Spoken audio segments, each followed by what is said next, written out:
Nicolas Duncan Williams a annoncé l'arrivée dans les tout prochains jours des investisseurs afin de booster les développements intégral de la province du cobalt. Les pères spirituels du président de la République a promis de revenir prier pour toute la population lolabaise à l'occasion de l'inauguration de la résidence officielle du président de la République. Batiki babiro, batiki misala, bakiko yamba père spirituel, ya président de la République, na titre nini. Ce qui est moko kutu mokonzi mboka banda loba ke note ba investisseur ba koya ba yakati. Kaka yo père spirituel nde ozo yesa ba investisseur et puis wapi na loi là-bas. Et c'est ça relever dans la compétence na yo père spirituel. Père spirituel, sambela kande po na Félix Antoine Tshilombo Tshisekedi, sambela kande po na ye. Parce que l'autre fois to yo kaka ke note yemoko ba kaka note il a été envoûté. Peut-être. Mais quand Moïse le sous que nous avons sous bloqué, vous allez garant de la nation, mettre des bons fonctionnements à l'institution.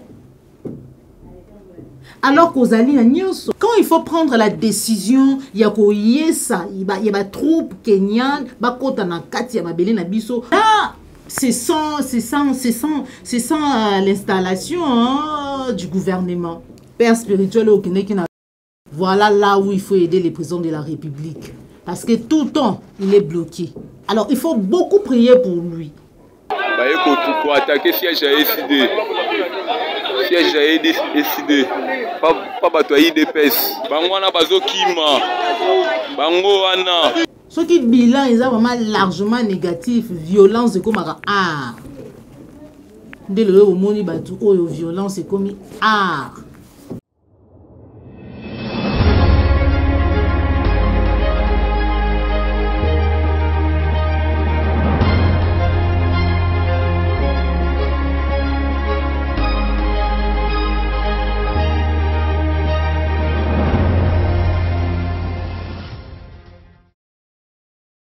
Bozali Belé, Bandeko Balandi à Picler Télévision, la chaîne qui vous informe en temps réel. Bandeko Balandi à émission Vérité de tous côtés. Mbote Nabino, Bipa Ignon sur vos amis. Merci pour notre confiance Nabino. Merci pour notre conseil, encouragement Nabino. Pour notre sala, vous allez qu'au sala pour Maïtali, Mboka Nabiso, République démocratique du Congo.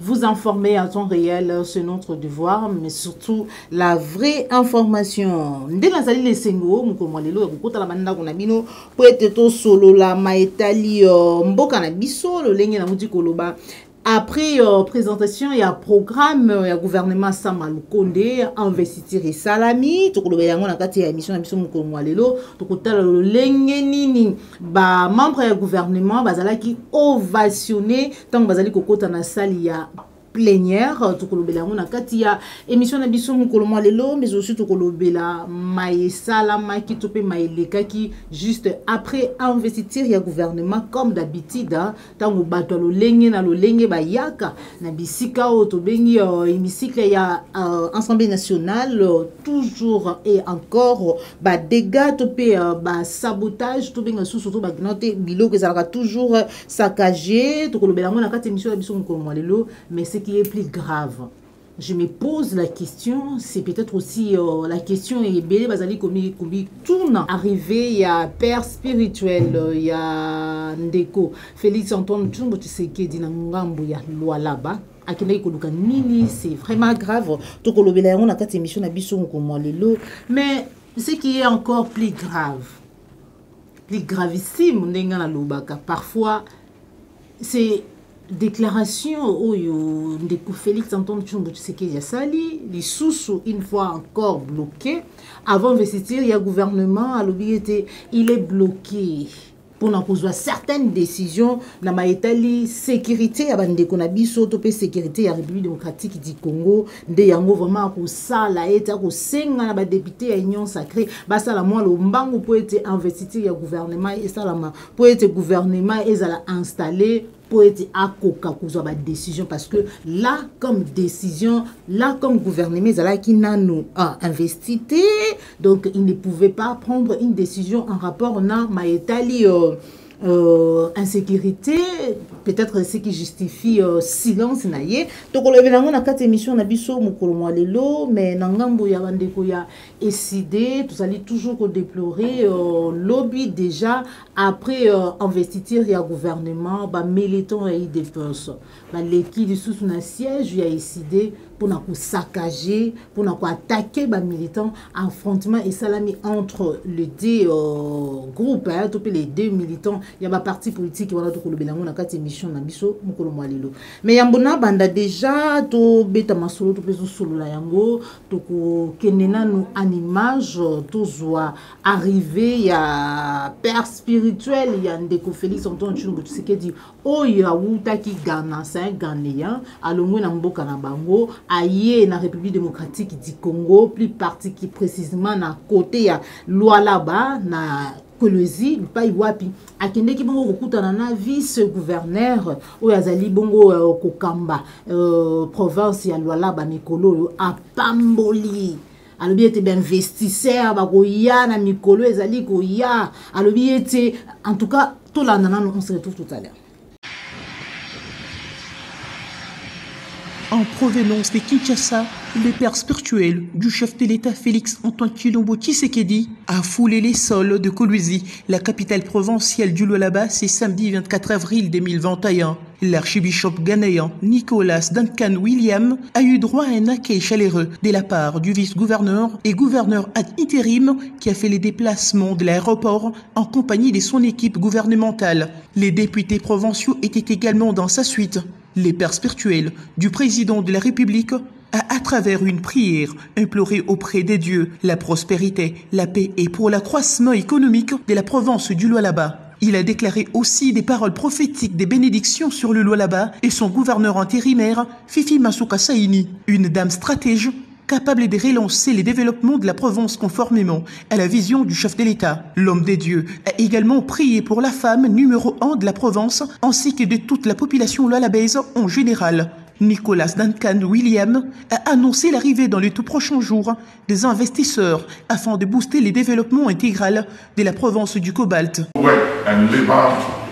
Il travaille durement dans ce gouvernement. Let them be protected. Qu'ils soient protégés. Let none die before their time. Personne ne meurt avant son temps. Protect their families. Protège leurs familles. And let investment come now. Les investissements viennent. Let the doors be open to investors. Et les portes sont ouvertes aux investisseurs. From Europe, de l'Europe, North America, l'Amérique du Nord, Central America, l'Amérique centrale, China, Chine, the Middle East, across the nations. Dans toutes les nations. We invite them. We summons them. Let them come and bring investment and development. And let the men and women of this land prosper. Les pères spirituels du président de la République a promis de revenir prier pour toute la population lualabaise à l'occasion de l'inauguration de la résidence officielle du président de la République par Félix Antoine Tshilombo Tshisekedi lui-même. Ce n'est qu'après une forte prière avec les membres. Bandeko balandi a appliqué la télévision. Makambo toujours mona oyo. To éviter République démocratique du Congo, tout s'attendre le sous un modèle nini à scène. Tout s'attendre le sous un modèle nini à théâtre. Pour toujours comprendre, c'est à quel titre, nini, père spirituel, il y a Félix Antoine Tshisekedi, à Kolongwa Ghana, à Kieti na Lualaba. Et puis, gouvernement Mobimba. Tout va bon gouvernement Mobimba. Donc, gouverneur ya province, nabatu o ya ye o bazali ko kamba province Mobimba batiki ba bureau. Batiki misala. Baki ko yamba père spirituel, ya président de la République. Na titre nini. Soukanango asali ba prière à Pamboli. Alors que les gens meurent na Congo awa, nzale zali.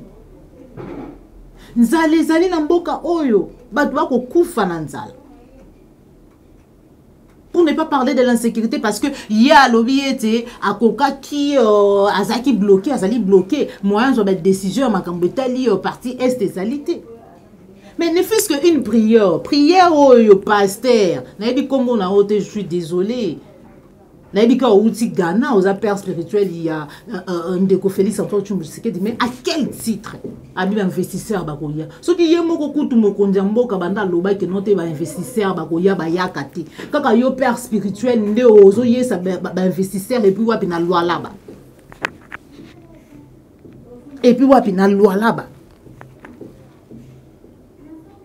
Et puis à la qui note à kozonga lisusu pour être à ça la sa bénédiction, il y a résidence, il y a président de la République, mais franchement, pourquoi pas une prière peut-être pour Bandeko Nabiso ou Bazali Kokoufa chaque jour na mboka Nabiso na Kivu? Pourquoi pas une prière pour eux? Pourquoi pas une prière pour la paix au Congo? Il faut une prière pour la cobalt, pour la minerai, pour les investisseurs. Une prière quand on a ressources belées. Là où il y a l'argent. Mais tu comprendre le sous-souté, Bandeko, on est où? Pour ce bon, vous êtes là, pour moi, déjà, Sabino, insulter, critiquer, voir même à ta parent, ça ne m'énerve pas. Pour d'ailleurs, commentaire, la possibilité de supprimer, mais la supprimer, éthique, mais besoin, au moins, répondre à Congolais normaux, patriotes, résistants, c'est à quel titre? C'est à quel titre père spirituel au Ghana, au Yéna Congo, koya ko senga ko employer nzambe te o ya yo, parce que je sais même pas de quel Dieu il s'agit, pour être kimia et kota, pour comment va massacrer s'arrêter, ce qui est s'arrêter par miracle et non par gouvernance. Et ça la m'amène non, yo kende la loi là-bas. Ok ko pambola kuna. Oui, quand le investisseur bakoya, mais on est où là? Et c'est ça relevé dans la compétence na yo père spirituel. Père spirituel, sambela kandepo na Félix Antoine Tshisekedi, sambela kandepo na yé. Parce que l'autre fois, Toyoka que notre yémoko il a été envoûté. Peut-être qu'il y a des questions spirituelles qu'il faut résoudre pour na yé. Et ma Congo ya mabele ya Congo ya ba bénédiction ba investisseur état lioté. Ou c'est père spirituel d'un individu. Même s'il y a cet individu là en même temps les institutions en même temps, mais ça ne te concerne pas. Mais ce qui y est au contexte il y a que notre voilà bon les institutions. Mais il faut prier pour que notre kimia et kota, peut-être aussi, ça c'est important, c'est le plus important. Mais il y a aucun loi là-bas. En tout cas, nous te monitons, nous donc, nous monitons, mais biso na Congo, on a plus que ça. Parce que nous allons vivre des scénarios en scénario, des théâtres en théâtre. Mbokelengi. Makambo etali en sécurité. Président de la République, Félix Antoine Tshisekedi. Aujourd'hui, vous avez la majorité, non? 300 qui combien de députés? Oh, il y a Union Sacrée aux Bango. Avant, vous étiez bloqué, Union Sacrée, je crois que vous avez bloqué. Mais quand vous avez bloqué, pourtant que le gouvernement est investi, moyen de résoudre la décision dans l'État en sécurité. La partie Est de la République démocratique du Congo, qui vous a quitté. Alors que vous allez garant de la nation, mettre des bons fonctionnements à l'institution. Alors que vous allez à Nyoso. Mais je ne comprends pas différence ou je ne sais pas. Hein?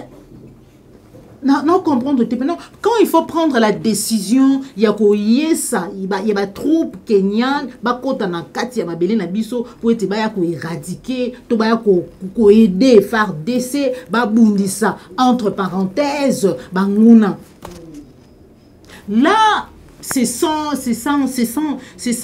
l'installation du gouvernement. Là c'est sans l'installation du gouvernement. Mais quand il faut prendre la décision, vraiment la décision, et que notre décision, là, il faut d'abord investir du gouvernement sans Mabiko. Bon, et ça l'a mis. Ça m'a pas lobby en gros. Est-ce que tu as vraiment pour espérer? Parce que Kobanga vraiment, que notre après investiture, il y a un gouvernement qui est encore blocage. Parce que tout le temps, vous êtes bloqué. Tout le temps, vous êtes bloqué. Tokobanga peut-être que te bateau ba ye sangisa banyoka banzoko bama gorodo bama kelele bambisi ba bloqué quelque part pour voir les que note voilà le secteur songolo pakala ton esika songolo pakala ngai na sala boye voilà ceux qui sont venus pour na likambo songolo pakala ont bloqué blocage sur blocage. Chaque jour, président de la République a bloqué.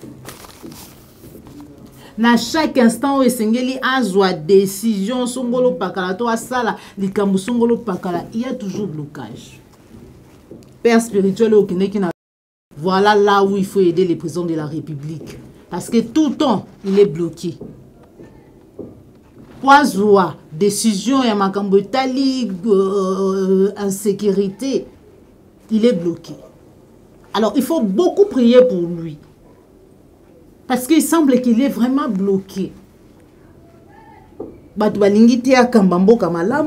il faut qu'on aide vraiment spirituellement, vraiment à côté, on a ma casse. Au lieu d'aller faire des tours, des tourismes inutiles, ça dit n'importe quoi. Parce que moi, je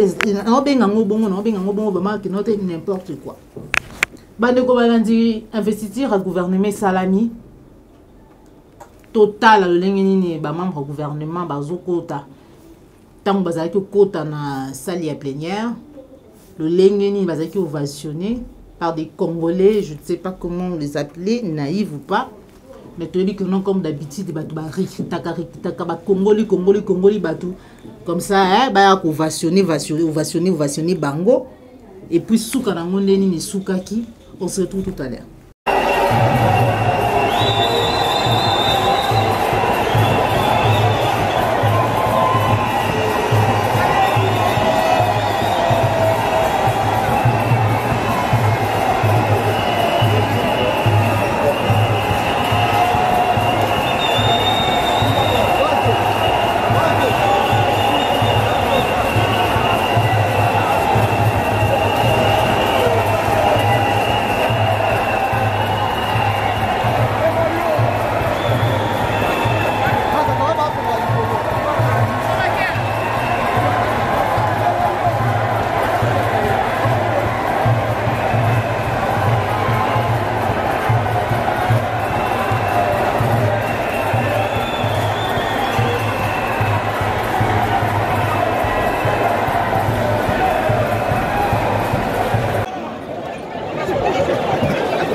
Voilà. Bandeko balanzi wana bomoni lolenge nini bazalaki au kota ba membre du gouvernement ba warrior et puis suka nango lolengi nini makambo suka ki mboka lengi zalaka bongo. Et voilà comment on vient défendre les intérêts du peuple. Mais pour finir, tout le monde déjà Félix Antoine Tshisekedi azali na ngambu ya France, puis pas il va puis ba kei pour na sommet France Afrique. Donc ba élève ba qui ba kutana na ba maître na bango. Comme je l'ai toujours dit, qu'il y a biso, il y a Afrique, les Africains, ils ont encore pire petit, il y a confiance, il y a Américains, plus petit, il y a confiance, il y a Français, plus petit, il y a Bouémé. Ah, en Afrique, il y a Nzambé na bango qui est Paul Kagame. Et j'aimerais aussi, j'aimerais ici aujourd'hui dire peut-être à Pepe Mbosoko, Ningo Sengaki naba ndeko ya Grand Kivu, honorable, député, bima naba groupes armés, mais aussi à demander à notre président de la République, de quitter Kagame, de quitter Kagame. Pourquoi on n'arrive pas à quitter Kagame? Parce que c'est les partenaires privilégiés. Hier c'était Kagame, aujourd'hui c'est plus Kagame. C'est vraiment décevant. Et des fois ça fait couler des larmes. Tozali kotala. Mais to kotala, to ko noter, peut-être na suka na yango to loba. O esengeli to loba. Bande ko balandi applique Clair Télévision, to komi na suka émission na biso, be to ko silisa na mai na loba ki awa ke lobby. Après investiture, il y a le gouvernement Sama Lukonde. Pour une fois de plus, les militants de l'IDPS. Parce que samedi, après marche, les policiers, selon déclaration, il y a CG de Voskitoko, il y a honorable Kouloutou Serge Ouelo. Ba policiers bazali censé protéger population na ba droit na ba bien na bango. Ba policiers au bazana service il y a un individu mais au service il y a nation congolaise. Ba policiers bazana service il y a un parti politique té toute tendance songolo pakalate mais ba policiers bazali au service il y a ba parti politique parce que bazali ba congolais. Une police Oyo, bazo kinde ti kokota na siège dans parti politique pour na ko saccager, ko zo ba imprimate. To bengango ça c'est quel genre de police? C'est ça na nous police. To benga binoka ba criminel. Parce que ça ne va pas. To police c'est comment nango et comment nango milice y a parti politique moko milice y a batu moko songolo pakalo bazali ko manipuler selon ba vouloir na bango. Et ceux qui wanate vous allez vivre ça en image tout à l'heure. Le lengeni ni batu ba vouti investiture ya gouvernement. Mais ba yoko sikisa ba yoko silisa elengi. Ya maesala maki na Assemblée nationale. Na siège ya ICD, on se retrouve tout à l'heure. Bon, on a tout batami. Pour attaquer siège à ICD. Siège à ICD. Pas batoyer d'EPS. Batoyer d'EPS. Batoyer d'EPS, bah on menace siège.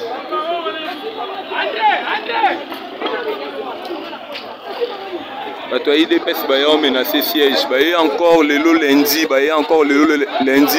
Qu'on menace siège. Baya encore qu'on menace siège na biso ya SID. Ta bangwana na ngambu.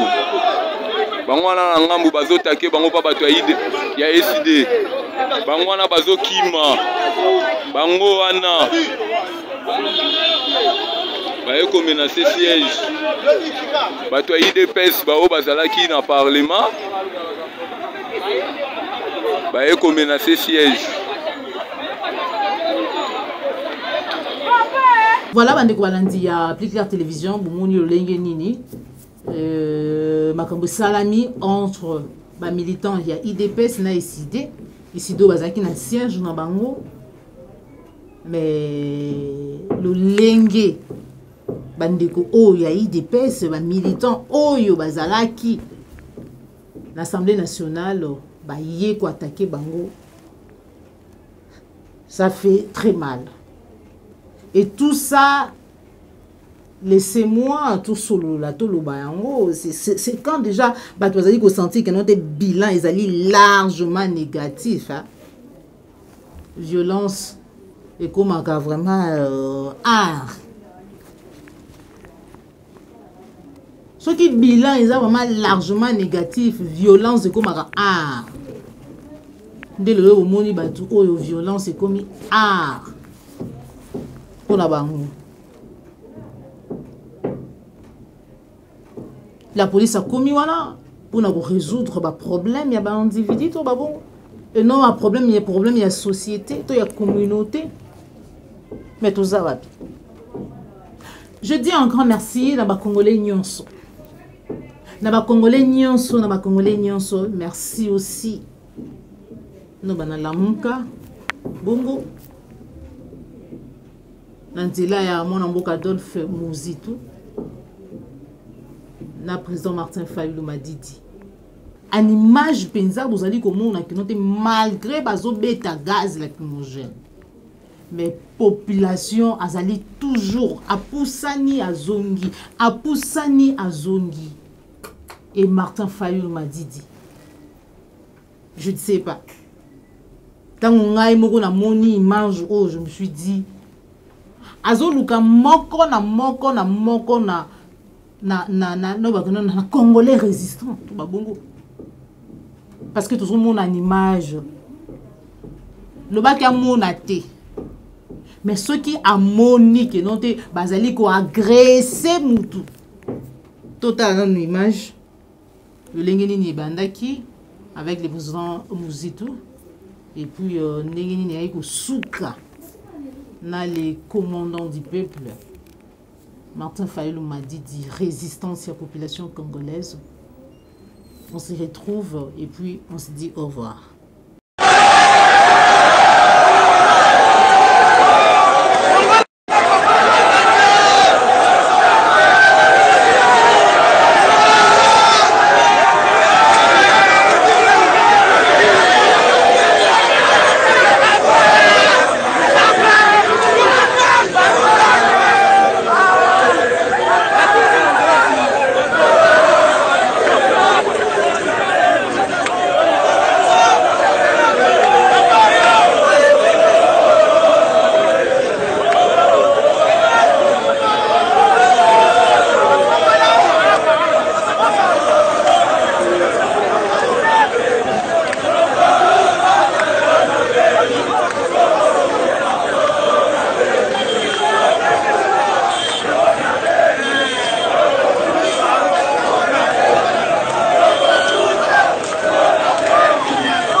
papa nazokende musala bozoyibaka batongo mpona nini nakende musala boyibaka pesa chombo na ngai pesa chombo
mwana ya nani? Hé là, hé, commandant, commandant, regarde, regardez ça, regardez ça, regardez ça. Hé, yo, hé.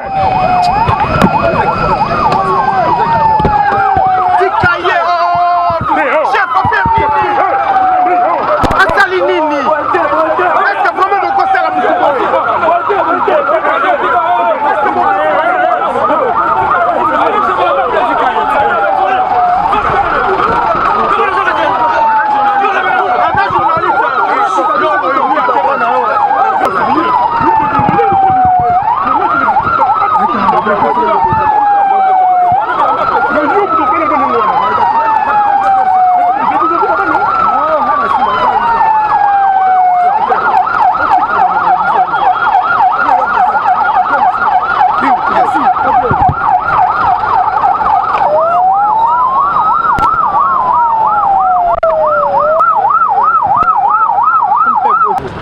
Vous me sortez les garçons que vous avez mis là, vous restez là-bas, personne ne vient chez moi.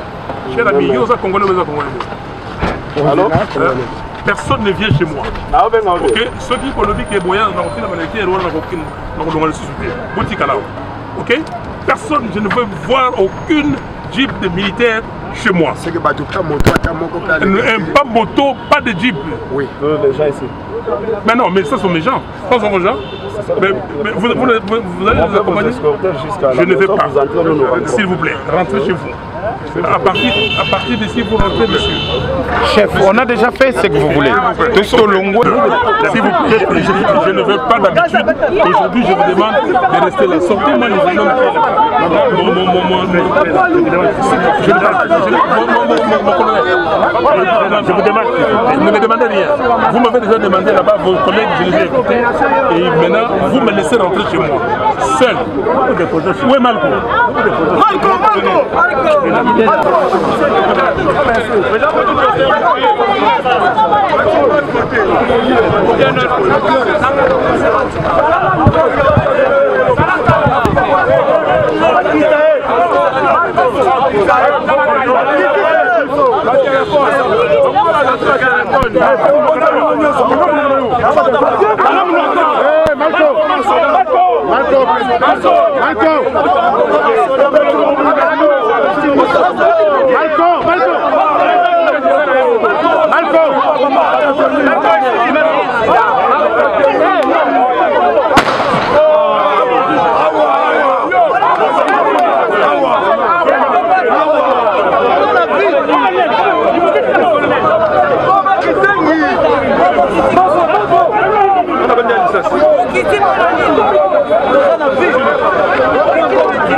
Voilà, Bandeko Balandi a appliqué à la télévision, c'était là, hein, condensé. Topi, non, bakeno, namukuse. Résistance, le lingue salamaki, marche le lingue salamaki, on appelle si le monde, il y a la Congolais nyonso, on appelle si le monde, il y a la baye, oh, et bah, tombola qui m'ont sensibiliser pour nous bengi ça va Congolais, le lingue a répondu qui peut la montour, le billet et pour continuer pour ça, tout souki wanate. Parce que le linga na le jouer dans le baka na le terrain en tant que journaliste ko pesa bino ba sango mais na makambo ya boyi o ya le lingue to kinde qui samedi les alliés qui ont intéressé Congolais nyonso et je me suis retrouvée là aussi comme patriote. Voilà, nous kutani mbala ya sima. Merci na yo Christian Bopati les référendums d'autorité morale. Aux Ali Kolandabiso depuis Paris. Merci na papa la yombe derrière la caméra cordon puis Mafikou, Joël Gonago chasseur d'images, Jean Bembe West, papa Lambia Imotema madame Wilti Biayi, papa Alphonse Sala, Dominique Sanal, papa Simon Djoko, papa Laurent Bongonza. Nde to kabani awa to kutani bongo mbala esima so ko la bateli biso so ko sepela ki na émission ou like yango partager yango so ki zali mbala boso landa biso ko bosanté ko s'abonner na kati la chaîne de vérité. Grand merci na yo Jacques Makabou depuis Allemagne. Au revoir.